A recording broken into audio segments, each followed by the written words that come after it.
we had a similar story where Yes, we met online, but you found us through, I think, one of our designs, right? Like the AOC one. absolutely. Yep. What happened? Like, tell me about like when you first came into contact with it. Like, what did you think when you saw it? Like, what came up? Yeah. Yeah. Well, I'm a fine artist, and I actually went to Parsons in New York City. And so I do follow a lot of like hashtags and stuff like that that are like art related, especially within our community. And remember, I don't know if it was like through somebody else's page, but the image that I saw was your AOC um, animated photo, the one where she has like her hoop earrings and she has like her red lips, so she's got like Disney braids, and it's like a congresswoman wear hoop earrings and red lips, and I was like, I freaking love this because I, as a Latina woman, I probably have more hoops than Forever 21, and when my hair was much younger, when I was younger and my hair was much longer, I lived in my two braids. Like I used to beg my sister, oh my God, you gotta like, box braid for me. And so it just resonated so much with me, especially who she is and what she's been representing, coming from the Bronx and from our community, and really just the fact that she's representing us so hard. So it was just amazing to really see her in that context and to tie it together with, this is what a congresswoman looks like, So I was just like, yes. And so then I was all up in the business, like, okay, where did this picture come from? And when I went onto your page, I was like, okay, cool. So I'm all about, getting value, trying to educate myself, consistently trying to absorb just information, especially about, the Latin community, because we don't get that type of education when we're in school, and so there's so much just in the span of the last 3-4 months where I've played an active role in really seeking out what we're doing, who the big players are, names that we don't ever hear because we don't have those platforms that really expose us. And so there's just so many of us just doing so much powerful things. So many people from my generation, really trying to put us on the map. And so when I saw your page, I was like, follow. No, I really appreciate that. And I appreciate the Yeah. fact that you came into this conversation and you didn't like put a suit on or like a blazer. You know what I mean? Like you just showed up. Yeah. Yeah. Yo, but I admire AOC so much for so many Same. reasons. But one of the reasons, like, I admire how confident she is. Like, she Definitely. just doesn't give a fuck what people think. She's like, I'm gonna go Yeah, in there with my hoops. I'm gonna go in there. If I want to do a braid today, I'm gonna do it. I'm sure it wasn't always like that though, and I'm sure it wasn't for always like that sure. for you. Like, were you always just like, yo, this is me, take it or leave it, or like, did you have a journey You through know that? what? I would say a little bit of both. Definitely in surroundings that I find familiar or more comfortable, even with people that I don't know. So even when you and I first connected, just the fact that we're both like from New York, like Dominicans, Puerto Ricans were like the same people, so there was an immediate, for me, there was like an immediate connection, and there was definitely more of a sense of comfort. And when I find myself in those spaces, I am super comfortable with always being myself. And I always seek out being myself because from a very young age, people would always tell me, and it was always like, oh, it's that, she talks a lot. She's got so much energy, and I'm the youngest of 6. So like my house, we were always just having a conversation, sounded like World War III, and that's a part of like our culture. And so I always enjoyed myself. I always enjoyed my personality. A lot of it came from the attention that I got from just being this like, gregarious, outspoken, kind of person, even as a kid. But that's a double-edged sword as well. And so I had to learn through just society, right, that there was some situations and some circumstances where you become too much for some people. They don't get it, they don't understand it. And so unfortunately, um, we do this to ourselves, where we start to try and live up to other people's expectations of us. And I've certainly found myself in a lot of situations where that happens, but I've always I've always wanted to just be myself. Like that's anytime that I was just waiting for that moment where I could like crack a joke, and be like, actually, this is who I am. Ta-da! You know? But again, it's been a double-edged sword, and there were times where it's really worked great for me, my uniqueness, my individuality, my culture, my background. And there were a lot of times where it was just like, oh, maybe I should keep that in my pocket. So Yeah, there was when we actually had our like initial conversation on the phone, there was a quote that you said that like stuck with me 100%. It was like I was like, when do you feel the most comfortable being your authentic self? And you said, when there's a lack of expectation of who you're supposed to be, that's when you're your most authentic self. That absolutely. stuck with me so like to this day. And I think about it all the time too, because I think people have certain expectations around like what our lives are like, but they don't really know. For example, like Right. I tell people at work that, oh yeah, like, well, before COVID, yeah, I went uptown, and they're like, their expectations like, oh my God, is it safe up there? Right. They don't really know, right? And like Right. you telling me a complicated relationship that you've had with just even being honest about like, yeah, like I'm from the Bronx, because Yes. people have a certain expectation of you and what you're supposed to be like, right? Absolutely. Absolutely. So I'm glad that that quote really stuck with you, Yeah, because I think it is so important. And when something clicks for you, it really lets other pieces kind of fall into place. And growing up in the Bronx, I mean, I'm an 80s child, and the 80s era in the South Bronx, when I was growing up, was a very difficult one, in combination with my mom not speaking any English, and so there was a lot of strife, and so when people hear that you grew up in the South Bronx, especially like during the 80s, their idea isn't far off from my reality. And so, as much as there's so many stories that were different from mine, I did there was a point, some shift in my youth, where initially it was just like, oh yeah, but yeah, that this is what I came from, this is what happened, this is my situation, but like I'm gonna be amazing, and at some point it started to be more about I'm gonna be amazing, and little by little I started to feel like I needed to not necessarily hide, but not be an open book about my background. And a lot of that was because of that imposter syndrome, the feeling where if people really know, or if they, because they don't understand, if they know the other facets of you, that might somehow devalue the areas that you want to shine. And when we spoke, yeah, something you said to me that stood with me was why you call your page yeah, plural, yeah, right?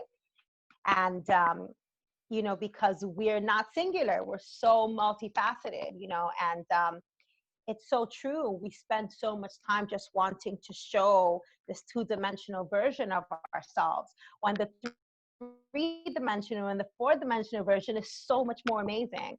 And so it's been a process for me to really understand that who I am now, my confidence, my boldness, my ability to represent myself in a room, the courage that I think I share with AOC, and that so many of us who come from the perceived ghetto or from the hood, because we've had to struggle, there's a power that we have, that people perceive us like, yo, they don't give a shit, like they just gotta go for it.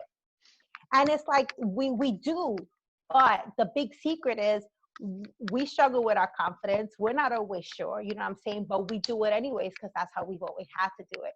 And yeah, so I've learned that my story is more powerful because of my background, not less. But that's yeah. been a process. That resonates with me a ton, as far as it's this interesting balance around, like, you want to tell your whole story, but at the same time Right. you don't. At least I don't, For because sure. I don't want the questions to come up, or like not only the Absolutely. questions, but I don't want their perception to change of me. So Correct. I rather just like hide certain things.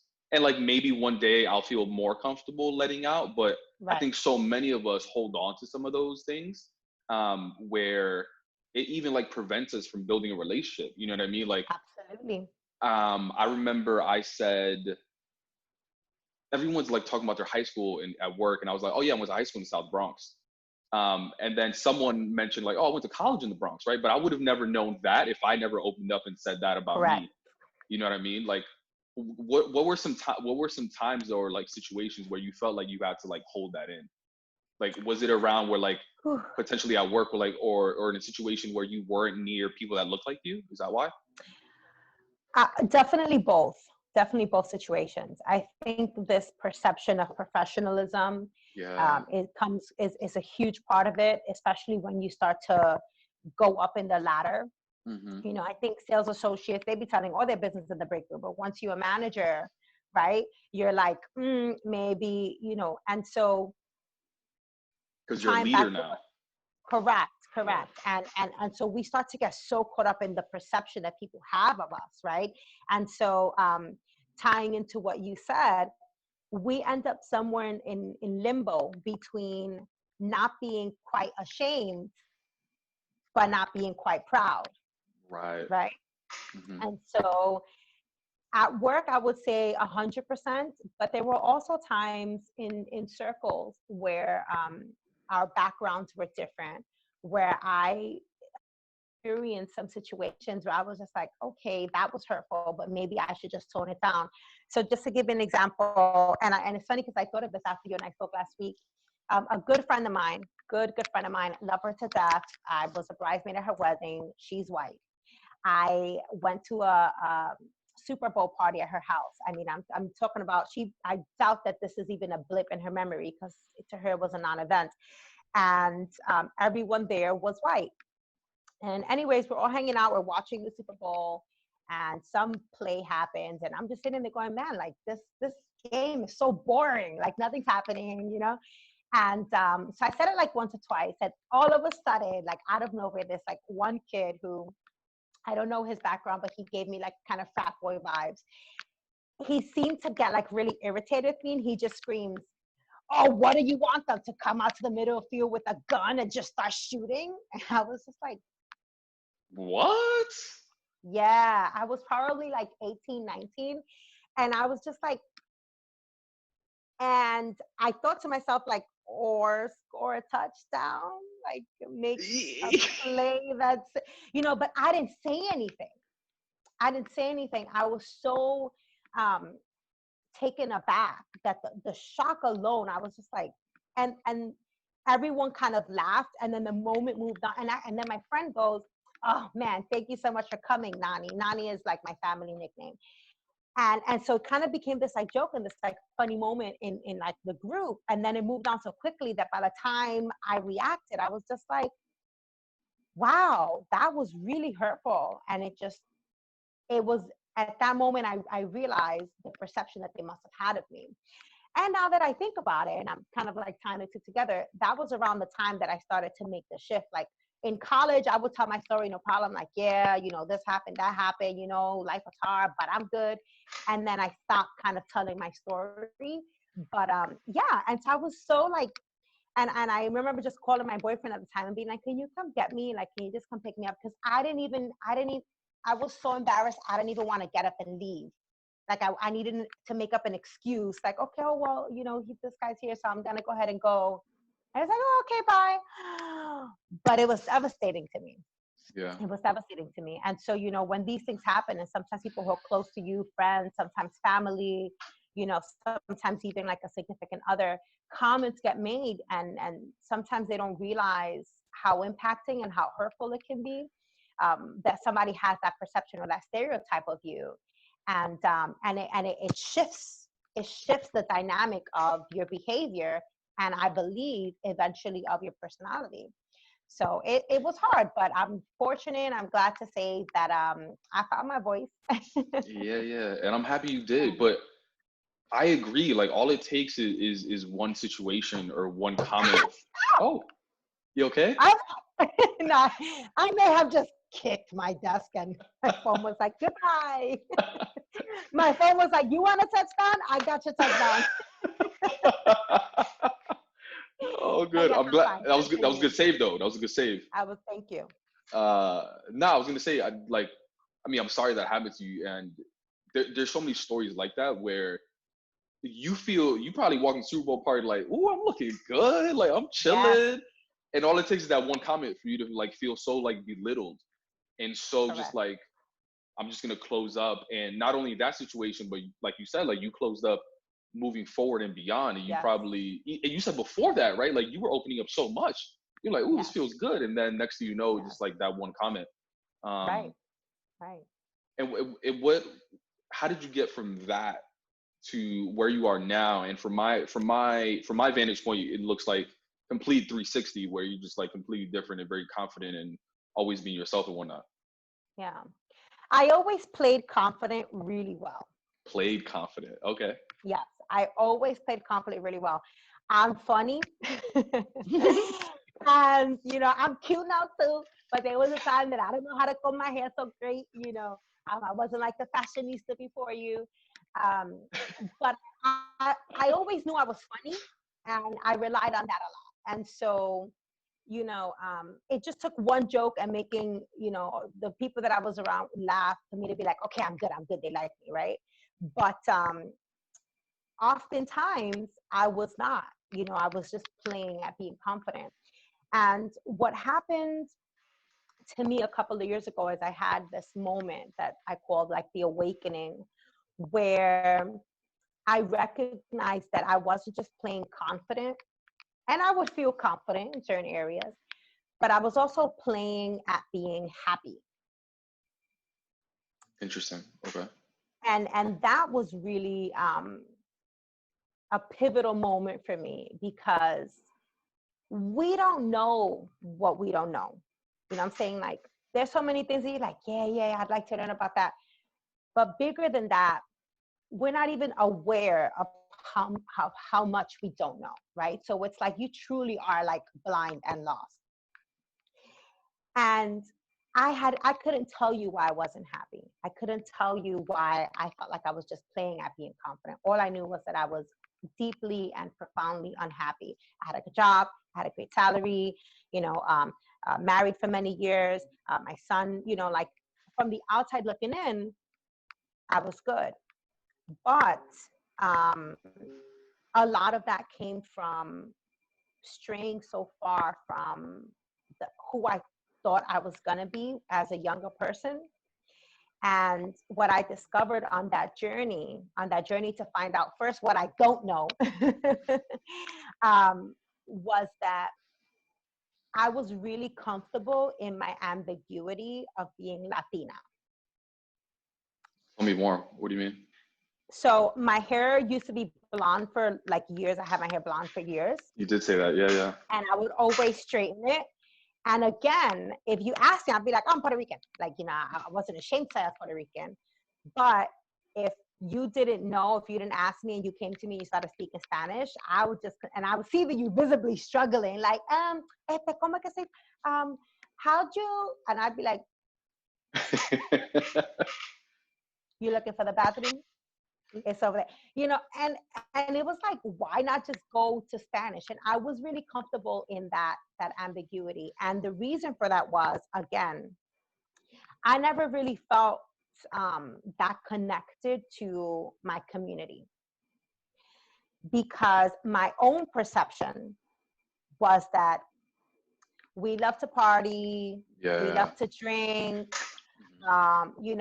A lot of my cousins, they just about having kids and having their sugar daddies. And, like me as a Latina, knowing that I did not fit that stereotype, was very convinced that my community was made up predominantly of this stereotype. And I wasn't born in Puerto Rico, so there wasn't no super attachment there. And, even with like my mom, I don't live her lifestyle. And if you asked me if I was proud to be Latina, I'd have been like, hell yeah. I didn't even know to myself that I was so disconnected and actually so not proud. Yeah. And in that journey, like even my nickname Nani, like nobody calls me that except for like my family. Everyone calls me Riley. Riley is my nickname. It's like, the fuck did Riley come from? And no one ever calls me by my full name, which is Darilyss, which is Riley is like, you take out just the center part, that's your Riley. And so there was so many things that started to fall in. Once I allowed that thought to come in, I started to see how true it was and how it had impacted so many things. And go ahead. Wait, so where did Riley come from? Is that something that you wanted to use because it's like easier to say than your full name? Like, where did that come from? Yes, it was combination. So I lived in South Africa for 5 years. And in that time, I just, like when I was working, I had some employees and they would just be like, that really did like mess it up. And so they were just like, oh, Riley, I'm just going to call you Riley. And I was like, that's cute. And then I started telling new people I met, I'm Riley. Even when I went back to the US, I'm like, I'm Riley. And I enjoyed the nickname Riley so much. But my nickname is Nani. Interesting. Nani, Nene, Nena, we got them all in my family, and I'm the Nani, you know. And my real name is Darilyss, but no one in my life calls me Darilyss. It was either Nani or Riley. Because my name is Pavel or Pavel, but I'm not gonna lie. Like, I used to be so ashamed of my name. I hated my name. Yo, especially when I went to Starbucks and I'm like, oh yeah, your name is Pavel, and they spell it out and it's like Pablo. I'm like, where's the O? Where'd the O come from? Right. So like, I didn't know if it was more so of that, how you just like, yo, I'm tired of this. Like, Riley. It was all of it. It was all of it. But deep rooted was the concept that our names are just made up ghetto names that our parents thought they were being really clever about, right? Mm-hmm. Right? And so we're even ashamed of our names. Me and my 3 sisters were Madaliz, Jailis,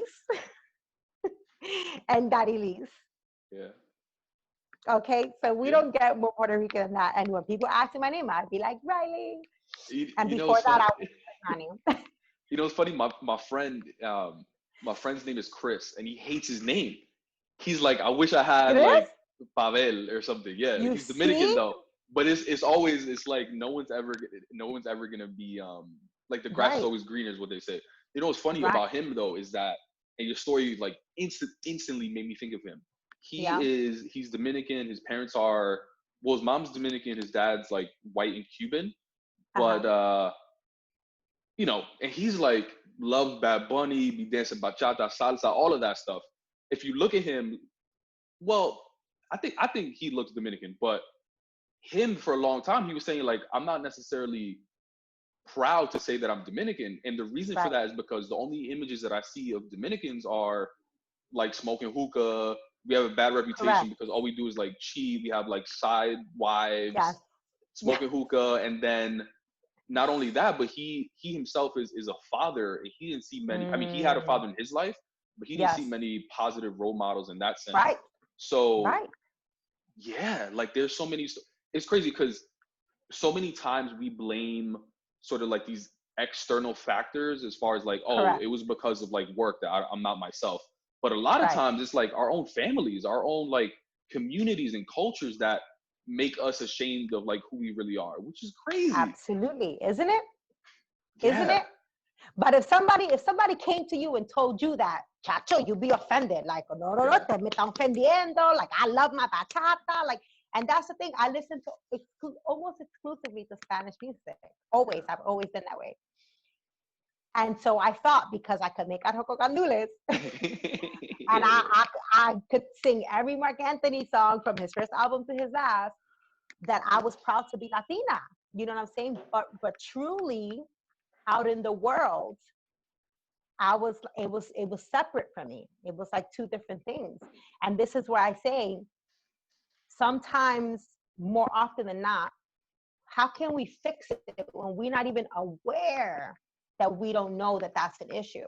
And so the last 2 years have really, for me, been about finding my way back to that and really educating myself. Because how can I expect others to be educated on who we are and to see us a different way when I myself was guilty for almost my entire life of seeing my family, my cousins, my parents, you know, in the same light, you know? And So in order for me to educate other people on who I am, I needed to really understand that first, educate myself first, understand my community first, get back into my community, really understand that we're amazing. Like we got superpowers, you know?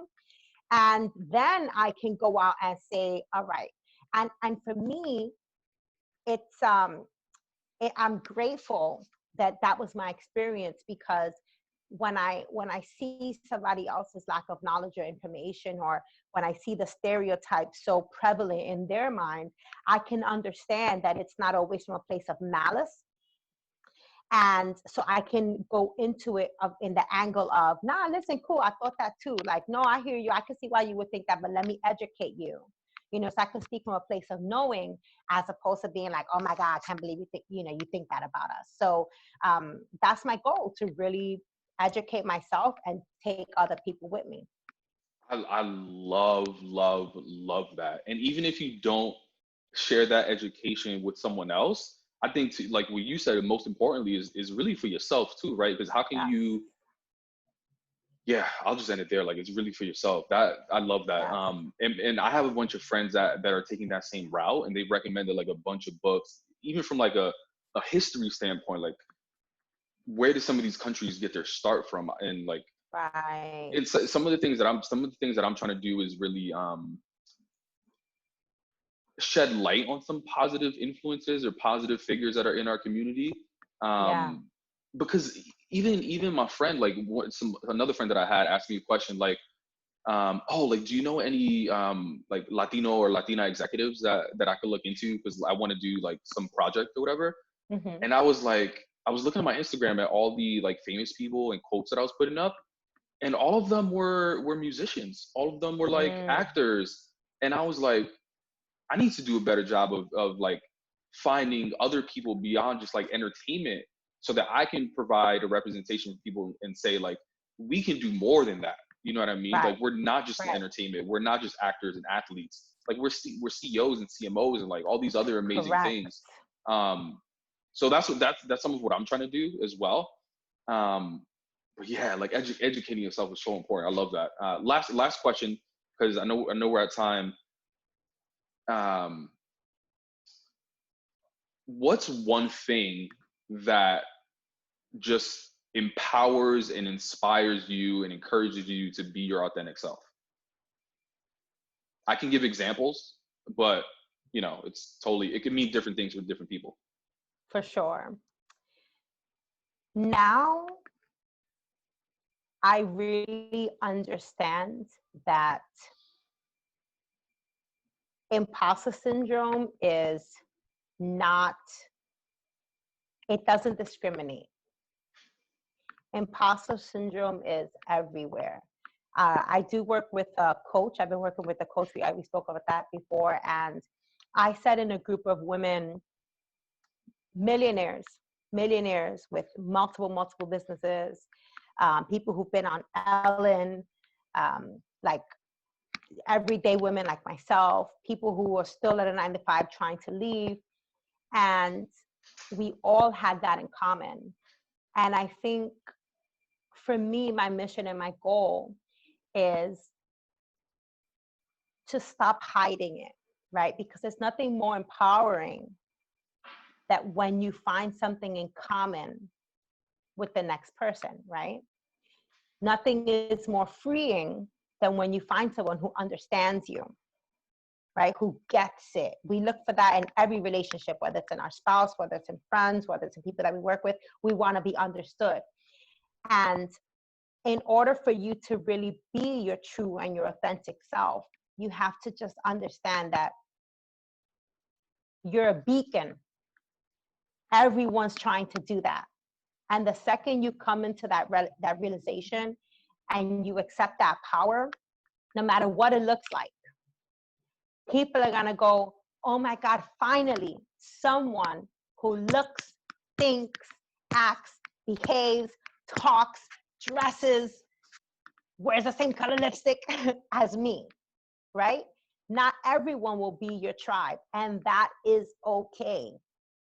But I guarantee you, if you stand on a table and you put your hand up and say, I'm representing this group, people are going to show up and they're going to be grateful that you did so. So for me, I just stay in that mindset that I have so much value and I have a great gift to share. And it would be an injustice to keep it to myself. I have to show up like this. And I'm not just for me, I have to do it for the people like me in our community who want to do it too. So, presente. Presente. I love that. No, I love that. And thank you. It's the same thing when I ask everyone that question. When I first started these conversations, my expectation was that it was going to be something materialistic that people said. And every single conversation that I've had the answer has always been something non-materialistic. It's been, right. I wanna be a mirror for somebody where they can look at me and it can be a representation. You just said you want to be a beacon for people. Yeah. I had an episode where someone said that I do it for my son so that he doesn't, so that he isn't scared to be himself and he can have an example to look at and is like, daddy's being himself. That means I can be myself. So it's been a really, really interesting insight, and I'm legit getting goosebumps right now. Like it's just beautiful. But nah, seriously, I just want to say thank you. I really appreciate it. Keep being yourself. Thank you. Keep being that Latina from the Bronx with the curly hair and the hoops and the red lipstick. Do you? I love it. Because you are inspiring people to be themselves. Not only that, but I hope when people see the story, it really resonates with them in so many different ways. So I really appreciate it. And thank you. I appreciate you reaching out and wanting to hear my story. Yeah, for sure. Because you give me the opportunity and you're giving me the platform to share it and to, for other people to actually see both of us. So thank you so much for your work as well. Let's keep on being sin vergüenza. Yeah, sin vergüenza social clubs, what it is.